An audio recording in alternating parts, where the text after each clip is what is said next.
Bonjour à tous, avec l'aide de Dieu, on va étudier le chapitre 3 de Igar et Tshuva, on est au milieu, sur page 184, la troisième ligne du bas, où Mikol Makam Kol Bal Nefesh.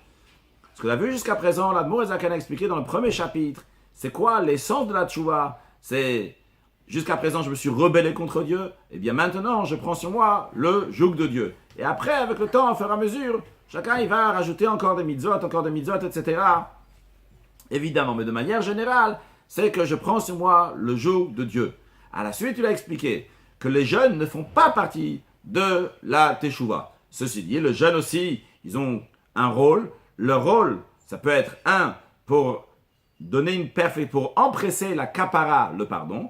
Deuxièmement, pour quelqu'un qui a manqué une mitzvah positive, un commandement positif, et à l'époque, il amenait un sacrifice. Aujourd'hui, il ne peut pas amener le sang et les graisses du sacrifice. À la place de ça, il donne de son sang et de ses graisses, donc en jeûnant. Et par cela, ça fait que le feeling, qui pourrait être pas clair maintenant, bien que formellement, j'ai eu mon pardon, mais avec mon père, il y a quand même, tu as fait une bêtise. Maintenant, pour que ce soit bien à l'aise, à nouveau, agréé, que Hachem va nous aimer comme avant, bien pour cela, il y a besoin d'amener un sacrifice. Vu qu'il n'y a pas de sacrifice, donc on fait un jeûne.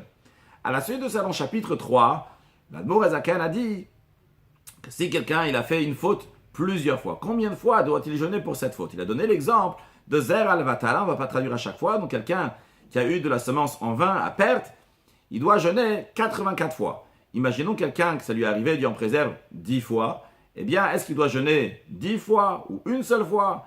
Eh bien, la conclusion était qu'on va faire ça 3 fois. Et il explique aussi pourquoi 3 fois. Bien qu'il y a des opinions qui disent qu'il faut jeûner pour chacune des fois, comme par exemple si celui est arrivé 10 fois, il va jeûner 10 fois. Aujourd'hui, nous allons voir que l'Admour Zaken dit bien que quand on est faible, il ne faut pas jeûner. Et surtout, si ça nous fait souffrir, il ne faut pas jeûner.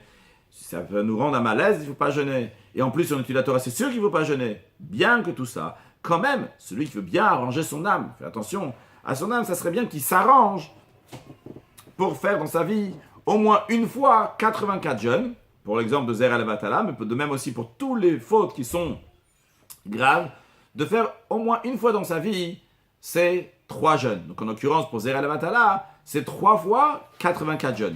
Mais comment faire ces 3 fois 84 jeûnes? L'Admour Zaken va nous dire, en ce qui concerne la première fois, tu fais 84 jeûnes entiers, ça veut dire en entier, du matin jusqu'au soir. Et même ça, tu n'es pas obligé de faire tout d'un coup. Tu peux les étaler sur quelques années. En plus de ça, tu vas les étaler sur quelques années, tu peux les faire en hiver. En hiver, les journées sont plus courtes, donc de manière que tu vas jeûner moins longtemps. En plus de ça, tu peux manger le matin, de manière que ça ne va pas être trop difficile pour toi dans la journée. Ça, c'est en ce qui concerne donc la première fois 84. Après, il reste encore 2 fois 84. Bien, en ce qui concerne ces 2 fois 84, il va partager en demi-journée. C'est-à-dire que 84 fois 2, demi-journée. 84 fois 2, c'est 168. Donc il va faire 168 demi-journées. Et encore une fois, 168 demi-journées. Et par cela, il aura complété ces 3 fois le jeûne pour Zer al-Vatala. Donc en ayant fait 252 jeûnes.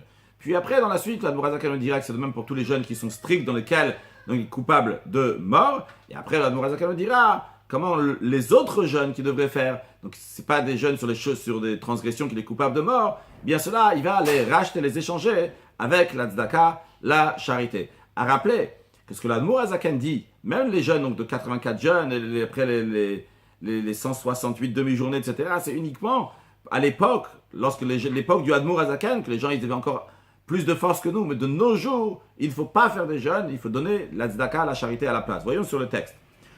Comme toute manière, bien qu'on a dit avant que dans les générations, il ne faut pas jeûner, il faut racheter par la charité, mais quand même, après tout, la charité c'est un rattrapage, c'est un échange pour un jeûne, mais le jeûne en lui-même n'a pas été fait. Alors, il n'y a pas de rattrapage vraiment pour un jeûne. C'est la raison pour laquelle que Kol Bal Nefesh, tout celui que son âme, il est chéri à ses yeux. Et ici, l'expression que l'Admour Zaken emploie, c'est Nefesh, parce que dans le Zohar et dans Shara Gilgulim, l'expression on dit là-bas, c'est quel niveau de l'âme qu'il faut, c'est le Nefesh. On a Nefesh, Ruach, Neshama, Chai, Echida, c'est différents niveaux de l'âme. Un nefesh achotet, donc c'est l'âme, c'est le niveau de nefesh qu'il faut. C'est pour ça que l'Admor HaZaken dit que Baal nefesh, achafet kirvat Hashem, qui veut arriver à être proche de Dieu, agréé devant Dieu. Et par cela, donc, il veut jeûner, le taken nafsho, arranger son âme, les hashiva el Hashem, de le ramener à Dieu, bitshuva me'ula min amucha, avec une shuva qui est extrêmement bien. Alors, ces cas-là, l'Admor HaZaken dit, yachmir alatzmo, qu'il soit rigoureux sur lui-même, les hashlim, pour compléter, al kol panim, au moins, pas machat kolim echayav, une fois dans sa vie, misparat somot, le nombre de jeûnes, lechol avon ve'avon mavon tachamurim, pour toutes les fautes qui sont strictes, shechayavim alem mita al kol panim, les fautes sur lesquelles on est coupable de mort, que c'est, il y a des jeûnes à faire. Donc ces jeûnes-là, au moins, ils les fassent 3 fois, au moins une fois dans la vie, donc comme il faut faire, comme on verra, donc il dit, on va voir dans un instant, donc c'est 3 fois, par exemple 84 pour Zer al-Vatala, même si c'est une peine de mort uniquement qui vient par le ciel, c'est pas une peine du mort du tribunal, qui gagne comme par exemple, Tzad Zer al-Vatala en ce qui concerne, donc quelqu'un qui, sa semence est sortie en vain, hein, Pedalet Samot, il va faire 84 jeûnes, pas Machabi Mechayav, une fois dans sa vie, c'est ce que l'Admor HaZaken il parle, il parle pas encore de 3 fois ici, il parle d'une fois, au moins une fois dans sa vie, comme la deuxième opinion que nous avons vue dans le chapitre, dans le cours précédent, que une fois pour toutes les fautes. Et comme on avait déjà expliqué, que la première fois que la personne a la faute, elle est passée du domaine de Dieu au domaine des forces du mal, et bien sur cette chose-là, surtout, il faut faire la plus grande teshuva, le plus grand repentir, retour vers Akadosh Baruch Hu. Donc c'est pour ça que les jeunes, au moins une fois dans sa vie, 84 jeunes. Non, pour faciliter la personne, il peut les repousser pour des journées courtes en hiver. Comme ça, il va jeûner moins d'heures. Et le jeûne va moins le déranger. En plus de ça, en plus, il va jeûner environ 10 jeûnes dans un hiver. Au pachot, ou moins que 10 jeûnes. Comme ça, il va finir donc les 84 jeûnes. En un hiver, au pachot, ou bien moins de 10 jeûnes. Comme ça, il va finir donc les jeûnes environ 9 ans. S'il en fait presque une dizaine par année en hiver, au yoter ou plus, s'il en fait moins, chaque année, donc il va finir en plus que 9 ans, qui est en fonction de ses capacités, puisque ne pas oublier qu'il doit faire que les jeunes ne vont pas l'endommager, ne vont pas lui faire du mal, que si ça l'endommage, il n'a pas le droit, surtout s'il étudie la Torah. Encore une chose de l'Admor HaZaken dit, il peut manger aussi un peu, que Gimel Shaot, 3 heures, avant le lever du soleil. Et quand même, Ner Shavlet Tanit, c'est considéré un jeûne, s'il a fait cette condition. C'est-à-dire que lorsque quelqu'un va dormir, par exemple, ce soir il va dormir, s'il fait la condition, il dit demain matin, je vais manger avant le jeûne, eh bien l'Admor HaZaken dit, il peut manger 3 heures avant le lever du soleil. On verra dans la suite, on approfondira sur ces 3 heures avant le lever du soleil à la fin du cours. Mais continuons sur le texte pour l'instant. Le tâche, pour finir le 252 jeûnes. Parce que, vrai, il a fait 84 jeûnes pour Zer al-Vatala, mais il fait encore une fois 84, et encore une fois 84. Il faut jeûner 3 fois, en tout 252. Eh bien, on dit 3 fois 84. Eh bien, Itane od dalet pe'amim pedalet. Eh bien, il va jeûner encore 4 fois 84, ad achachat bilvad, mais c'est 2 fois 84 partagé en 2, c'est-à-dire 168, parce que 84 fois 2, ça fait 168. Donc 168 demi-journées. Donc tu prends une demi-journée, une autre demi, ça te fait un jour en entier. Donc une demi-journée, 168 demi-journées, ça te fait 84 jours. Donc les 2 dernières fois qu'il doit jeûner 84, il va faire 2 fois 168 demi-journées. C'est considéré un jeûne, ça. Un jeûne, il y a écrit dans Shulchan Aruch, c'est un tanit shishaka lavachama, ça doit être un jeûne dans lequel le soleil se couche jusqu'à la fin de la journée. L'Admor HaZaken dit, dans le Talmud Yerushalmi, c'est aussi considéré un jeûne lorsqu'on fait des demi-journées. Et vu que ces jeûnes-là, ce ne sont pas des jeûnes qui sont obligatoires de faire, c'est des jeûnes de Teshuvah. Donc on peut s'appuyer sur le Yerushalmi et s'appuyer sur les décisionnaires, donc qui comptent, qui disent que c'est considéré un jeûne.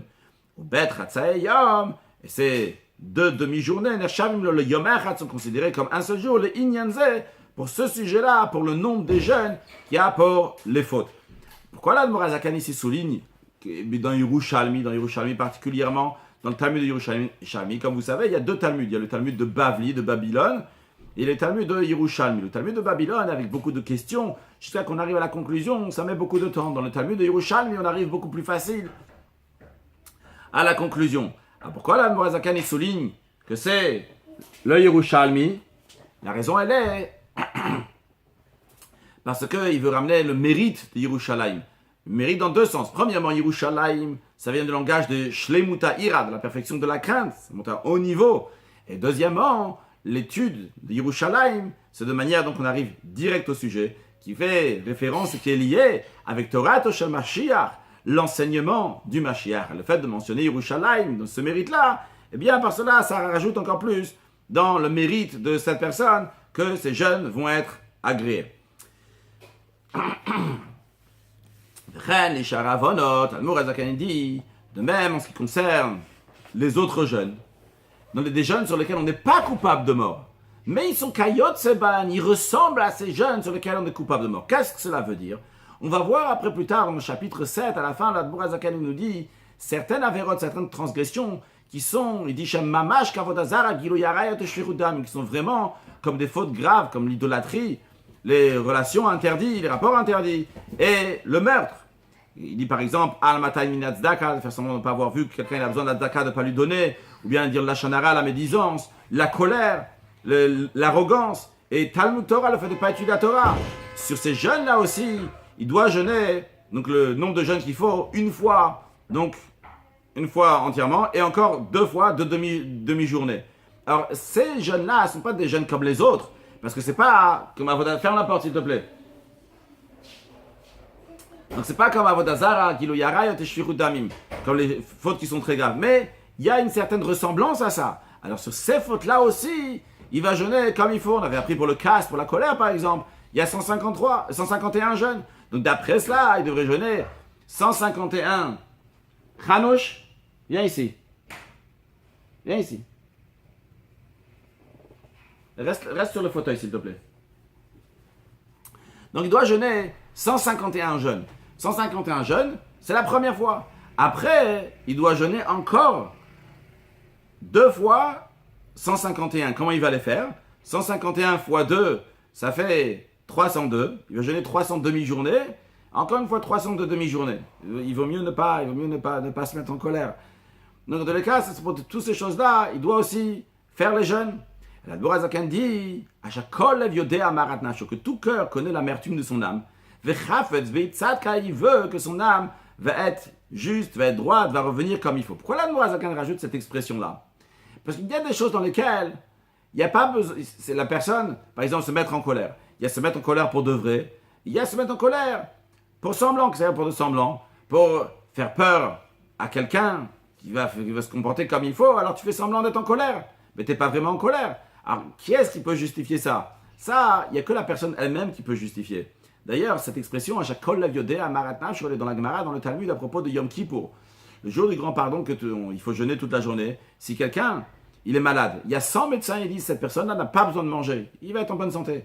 Et il y a la personne qui est malade, elle dit, non, j'ai besoin de manger. Eh bien, se lève le yodea maratna chaud. Ce cœur-là, il sait, le Talmud dit, il sait ce qu'il a besoin. Et donc, on va écouter ce que lui, il a dit, et il va manger. Alors, l'expression ici, elle est employée pour la personne, est-ce qu'elle doit jeûner ou elle ne doit pas jeûner? La yodea maratna chaud, il sait ce qu'il s'est vraiment mis en colère ou il a fait semblant de se mettre en colère. Et c'est pas seulement pour chez certains juifs, mais c'est kol lev, tout cœur, tout le monde. Parce que comme le Rambam dit que tous les juifs, dans l'intérieur du cœur, la vraie volonté c'est quoi? C'est de servir Dieu.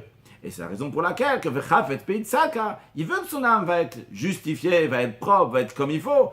Alors on lui fait confiance. Donc on n'a pas peur qu'il va se tromper. Juste à noter, l'Admor HaZaken ici, il a donné des conseils, comment jeûner, etc. Dans les décisionnaires, c'est ramené le fait de jeûner pendant 48 heures, d'après certains, 2 fois 12 heures, c'est-à-dire 2 fois 2 jours d'affilée, et c'est considéré comme 40 jeûnes. Pourquoi l'Admor HaZaken ne ramène pas ça? Le Rabbi explique tout simplement, parce que l'Admor HaZaken est en train de nous expliquer, toute l'idée qu'il est en train de nous expliquer, c'est de jeûner de manière que ça ne va pas affaiblir la personne. Vrai, tu as gagné plus de jeûnes, mais concrètement, si tu jeûnes 48 heures, tu vas être très faible, tu ne vas pas pouvoir étudier la Torah, tu vas souffrir ton corps, donc c'est sûr et certain que ça ne va pas dans l'esprit de ce que l'Admor HaZaken est en train de nous dire ici. Donc ça, ça se concerne Donc, les jeûnes, si par exemple même quelqu'un il a fait 10 fois Zer Alevatala, eh bien, il va jeûner seulement 3 fois dans la manière qu'on a dit. La première fois, 84 fois, et le 2 fois d'après, 168 demi-journées.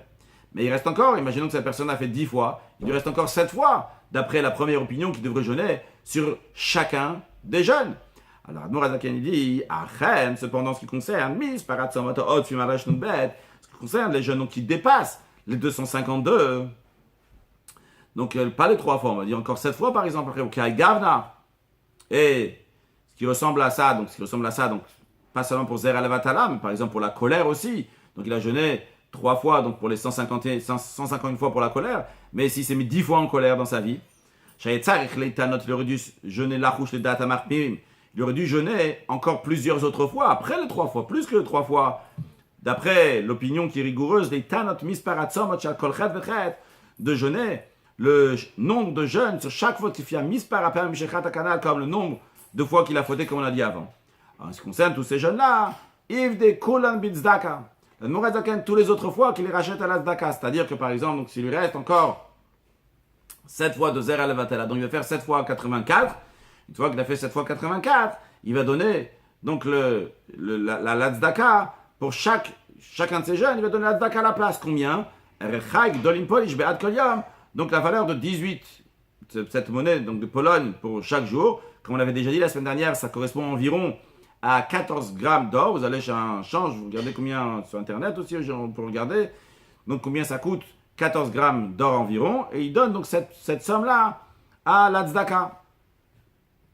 Et comme on a déjà dit, que dans nos générations, l'Admorazaken, dans son génération, il dit que ça, il faut racheter la tzedaka dans nos générations. Même les jeunes que l'Admorazaken a dit avant, on peut pas les faire. Donc tout ça, il faut tout racheter à la tzedaka. L'Admorazaken dit, yiv de kulam b'tzedaka. C'est un ordre, c'est comme ça qu'il faut faire. Il faut le racheter avec la tzedaka. De même tous les autres jeunes, qui doit jeûner à la verotchen bamita sur des transgressions sur lesquelles il n'y a pas de peine de mort. Que même à l'époque du Admorazaken, donc l'Admorazaken dit il ne faut pas jeûner sur ces jeûnes-là sur lesquels il n'y a pas de peine de mort. Et va filo al bitul mitzvah sedoraita. Il ne s'agit pas seulement de la transgresser un négatif sur lequel il n'y a pas de peine de mort, même si la transgresser un positif sur lequel il n'y a pas de peine de mort. La Torah dit qu'il faut faire ce positif-là encore plus que ça. Des rabbanan. Tu as annulé quelque chose que les sages ils ont dit de faire, tu ne l'as pas fait.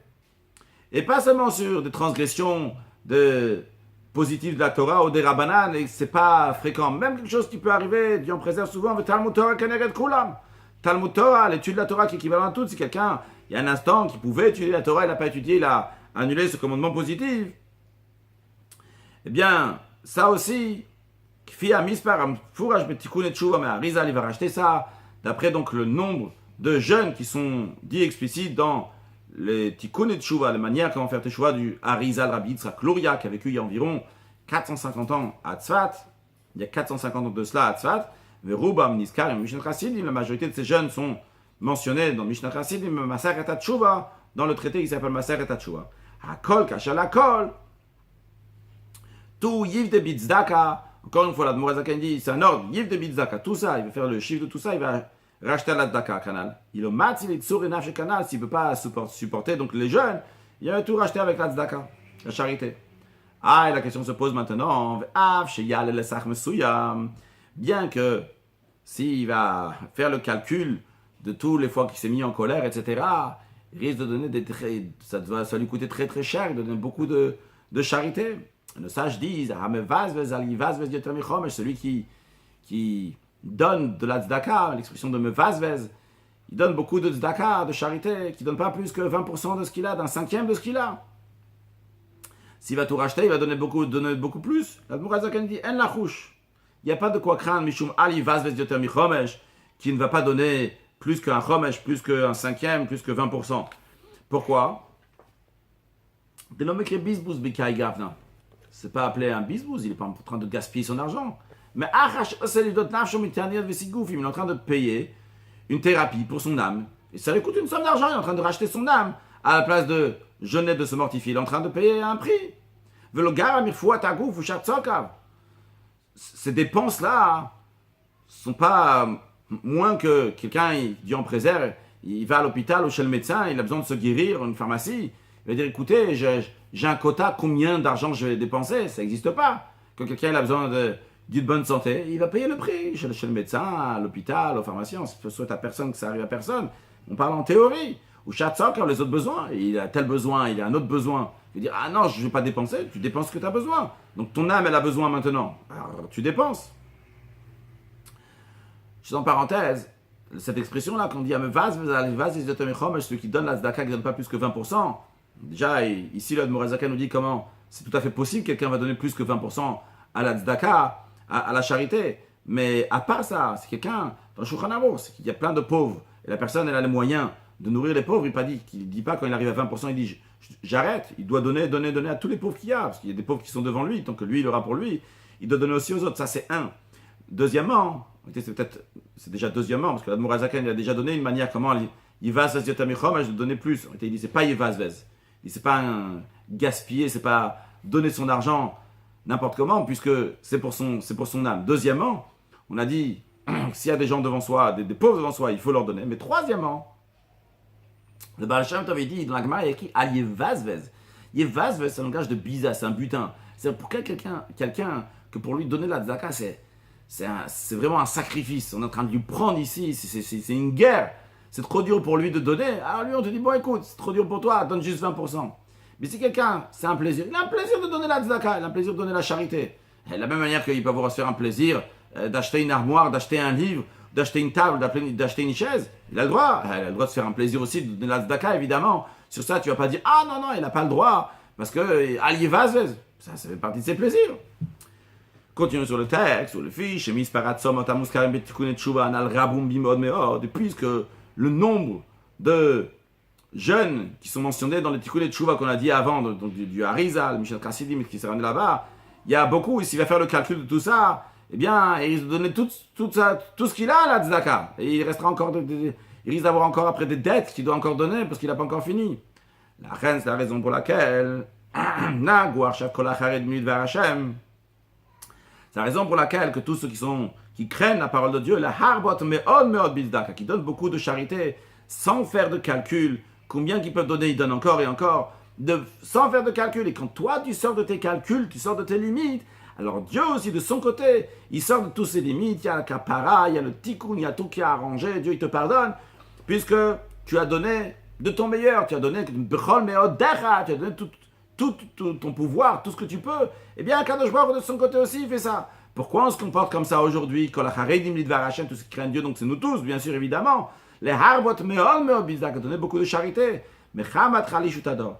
C'est voilà la faiblesse de la génération, de l'omatsu, les tsur, les nafshakuleai, qui ne peuvent pas tellement souffrir, puisque ces jeunes-là sont très difficiles. Donc c'est pour cela, on dit, on ne va pas compter sur nos calculs maintenant, on va aller sur le chesed de Dieu, sur la bonté de Dieu. Et pour que Dieu va donner sa bonté, eh bien nous aussi on donne de notre bonté. Nous on va de manière de blikvoul, sans aucune limite, bechol meodecha, le mal dit le vagbal à toutes les limites.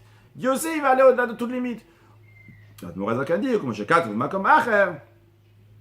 Comme est écrit dans un autre endroit, ça fait référence au Geret HaKodesh, la 4e partie du Tanya, dans le chapitre 10, là-bas l'Admorazakan explique, al pasuk chas de Hashem kilotamnu, il explique le verset, la bonté de Dieu kilotamnu.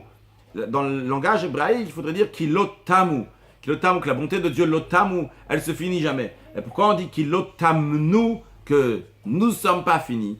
Alors, Morazakan explique, puisque nous on n'est pas parfait, on n'est pas comme il faut, alors nous, on a besoin du blikvoul, on a besoin de l'infini de Dieu, pour qu'il va compléter donc tous nos manques. Et c'est pour ça qu'on a besoin de chas de Hashem, on a besoin de la bonté de Dieu, qui est illimitée, de donner de la charité, de manière qui est tout à fait limitée. Par cela, Dieu de son côté aussi, il va remplir tout ce qui manque, et il va faire que tout va être à la perfection, bien comme il faut. Donc le message du Tanya d'aujourd'hui, c'est que aujourd'hui, on ne peut pas jeûner, il y a plein de jeûnes à faire, alors il faut sortir de ces barrières. Il faut donner plein de tzedaka. Évidemment, ici, l'Admorazakan, il parle de tzedaka en argent, de donner beaucoup d'argent à la tzedaka littéralement, c'est-à-dire que sortir de ses limites et pas se limiter. En plus du fait que quelqu'un il donne 10%, déjà dans Shulchan Aruch, il y a écrit que quand on fait mitzvah mina moufrar, la mitzvah comme il faut, eh bien on donne 20% de ce qu'on a. Mais en plus de ça, l'Admorazakan nous dit de donner la charité de manière infinie, au-delà des limites. Évidemment, on ne parle pas après quelqu'un qui va à l'extrême, qui n'aura plus rien pour lui-même, etc. Mais en tous les cas, donc de sortir de ces barrières. Alors, on parle d'argent, mais il faut savoir que ça parle aussi dans le temps. Il faut prendre du temps aussi pour les autres. Il faut donner de son corps aussi pour aider les autres. Donc, ça aussi, ça rentre dans la tzedaka, bien que ce n'est pas ici ce qui parle clairement, mais en tous les cas, c'est l'idée de sortir de ces barrières, de donner encore, et rappeler ce que Rabbi a dit, que quand on donne la charité, Gdola tzedaka Hashem karev et geoula, rappelez ce que le Talmud dit, que la tzedaka, elle amène la délivrance, qu'on est Mashiach now. Excellente journée.